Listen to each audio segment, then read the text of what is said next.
welcome to the show. And with Her Majesty the Queen's funeral going on today, may she rest in peace, I couldn't help noticing this article on Yahoo Finance. The Crown Estate, estimated at over $34 billion in assets, now belongs to King Charles III, but he won't have to pay the UK's 40% inheritance tax. Here's why. And it is indeed true, King Charles will inherit somewhere around $30 billion worth of assets. I did the calculations, I worked it out more about 28 billion, but Yahoo was using the 34 billion figure, and it will be completely tax-free. I did an in-depth video about this on my second channel. Well, actually, this is my second channel. On my third channel, Dirty Money. So if you want to see a more documentary style look at all of this, I will put the link to it at the end of this video. But let's go through the Yahoo News version of this to get an overview. King Charles III faces a tax benefit most Britons and even many wealthy Americans could only dream of. The head of the British monarchy is exempt from the UK's inheritance tax. And this inheritance tax, from the point of view of most Americans,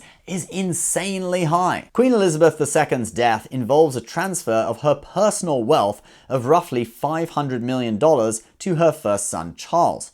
That means he doesn't have to send roughly $200 million of Queen Elizabeth's $500 million estate to the tax collector. Now, if we look at the UK government's website, the inheritance tax rate in the UK is 40% on anything inherited by children of the deceased over £325,000, which is $370,000 And in my opinion, that is insanely high. Now, in a second, we will compare that with what someone here in the US would pay. But first of all, let's take a look at Charles's taxes. So he inherits an estate worth somewhere between 28 and 34 billion US dollars. Now, that is mostly made up of things like the Crown Estate, the Duchy of Lancaster, the Crown Jewels, the Royal Arts Collection, and properties such as Buckingham Palace. Now, all of those things are property of the Crown, not actually his personal property. It just goes with the title of king. So he cannot sell the assets. They're held in trust for him, but he does benefit from the income it generates each year. So it is understandable that these are tax-free. They are more like national assets,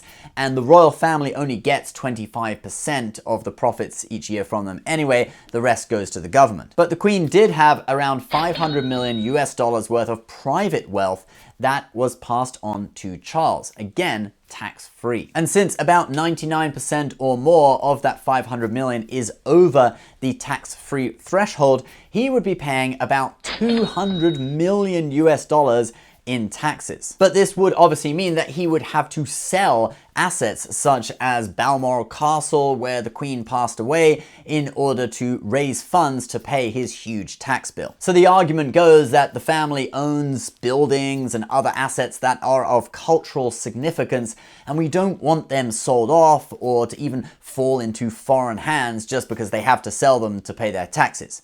But is this fair? Well, before you think about the answer to that question, let's just look at what someone in the UK pays compared to what someone in the US pays in inheritance taxes. So in the UK, there is no inheritance tax when passing on an inheritance to a spouse, but when you pass it to your children, there is a tax of 40% on anything above $377,000 US dollars in value. So if you did well for yourself, maybe you owned a company or a portfolio of properties, and let's say by the time you die, you have a net worth of $10 million which you want to pass on to your kids. When you minus the tax-free amount of $377,000 US dollars, that leaves you with $9,623,000, and then your kids have to pay 40% tax on that, and 40% works out at $3.84 million US dollars in taxes. And that likely means that you would most probably have to sell assets in order to foot that massive tax bill. Let's now compare that with the US. So the US has a federal estate tax of between 18% and 40%,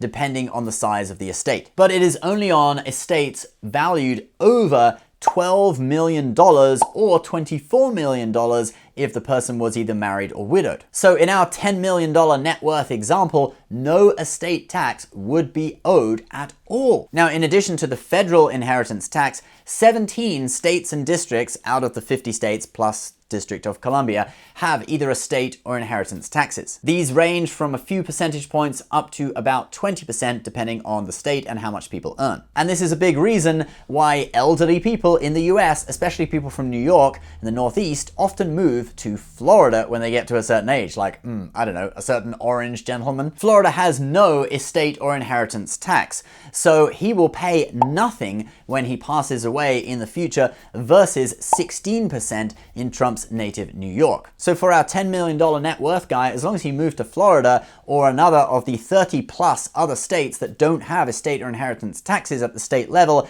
he would owe no estate or inheritance tax at all. Now, his heirs who inherit the wealth may end up having to pay inheritance tax depending on where they live, but actually only 6 states have an inheritance tax. So if they lived in Florida, or 44 of the states out of 50 that don't have an inheritance tax, they wouldn't pay anything either. And thus, this preserves generational wealth. For some reason, the British government seems intent on diluting wealth, making all those, except for the monarchy, less powerful as the generations go on. I wonder why that would be. Basically, everyone else plays with a 40% handicap, whilst the royal family has an advantage. So unless each generation has a real knack for business and can turn the money they inherit into more money, families are going to get weaker as time goes on. Now, my personal opinion on the royal family and Charles III is that I do not think that this inheritance should be tax-free. He already inherits the crown estate tax-free, and to be honest, I think that should be enough. If they really do own buildings that are of cultural significance, like